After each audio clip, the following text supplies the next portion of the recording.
sevishganlar kuni muborak bo'lsin.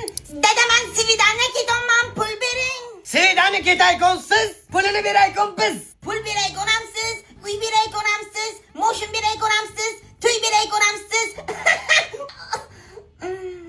Dadaman kim? Ya ketsan ketdi harom, ya jonimga tegding. Hish! Bordim uyga, darvozasini taqillatdim. Akasi shuni ochdi. Men akasiga qarab qo'ymayman-ku. Singlizni sevaman deyishga ulgurmadim, qo'yib berib Mana shunday qilibmi? Ha, men senlar yoshingga bir gapatib 3 ta 4 ta akasi borlar bilan gaplashib yuraydim. Men bilan olib, onangni uri, ay kuching yetmasa tosh-posh bilan olib, solmosh onangni. Hey! Katta yeb kelma. Katta ko'rdingmi? Nima bo'ldi yana?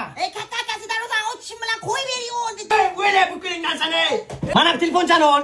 Nefkom sulitsanga yana teksa menga telefon qilasan. Davay. Davay. Sen kim uchun kurashaman? Kurash! Gaplashdik dedi zakonni hammasi. Telefonni ber. Zakonni deyapman-ku.